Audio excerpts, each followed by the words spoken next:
What are the biggest misconceptions about being famous? You have to ask the famous one right here. We don't really look like, I don't know, I wouldn't say we're famous. Like, we don't really think of ourselves as being famous, so I wouldn't be able to tell you that, really, honestly. How do you encourage your kids to stay humble? We talk about it a lot, just because they're going through a lot of interesting experiences, and so we use a lot of different examples of different people that we feel like do a good job of that, and then we try to encourage them to be like them. It's a funny example that Ross always refers to is a guy named Joe Sakic, we're all hockey players. So he played for the Colorado Avalanche, and he was just a really cool guy. He was one of the top 10, players ever to play the game. And so whenever somebody's getting cocky, I'm like, be Joe Sakic. So We're all best friends. But it's also good because we're not afraid to hide our opinions.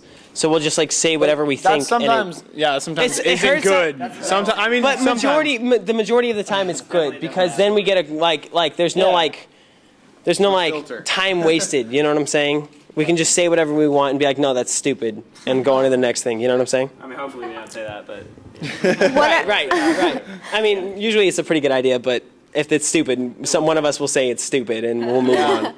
it's always pretty much been self-driven. I think Riker, from the very beginning, when he was like 5, wanted to be a performer. He was dancing and singing when he was really little, and then the other ones obviously kind of followed him. When we were little, or when I kind of started out imitating Michael Jackson and Elvis, and NSYNC was my big inspiration, and and Grease too. In the movie Grease, we had these little toy cars, and we could actually fit in, and we would get in and get on the top and go underneath everything that they did. Do it with me. Ross had his blankie and his diaper. Yeah. And he was doing everything. So we kind of started performing, and then from there we kind of moved on and started actually taking dance lessons and taking singing lessons and did acting summer camps and stuff like that. And then we would by the time we kind of started calling ourselves R5 and pretending to play instruments, none of us could play yet. We could kind of bang on the drums, but that was about it. She could play keyboards, but and we would charge our family members $1 to come watch us air guitar, basically. So I think it was always something that they instigated, and then we supported. So it was their idea more than our idea. What are some things that people don't know about this business until they are in it? How tiring it is and how long it takes to actually. A lot of people think he just auditioned for a show and got it. But really, I've been out in California for 6 years almost, and I've been doing this my whole life. So a lot of people don't realize that it's how much work you actually put into everything. Yeah. We've been a band for almost 5 years, and we're still trying to get better, and all the time it's really, really hard work.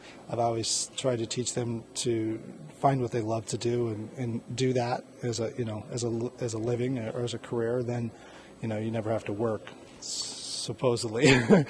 Although sometimes it doesn't feel that way. But every day is a great day and every day is a fun day if you're doing something that you love to do. It's delicious. What advice can you give our live starring youth fans who want to be in a band? Don't give up.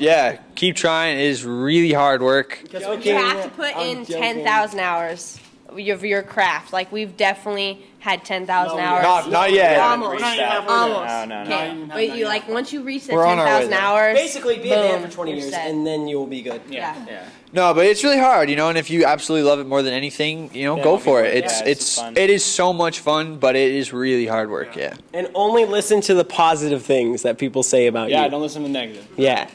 Be positive. We call it the secret to life, which is you become what you think about. And I talk to them about that a lot since they were really, really little, and encourage them to think good things. And so I guess that helps. That's a lot of info. That is a lot of info. Write it all down. Yeah. Remember, We'll be testing on you. We'll be testing this on you next week. easy for you to say. Gosh.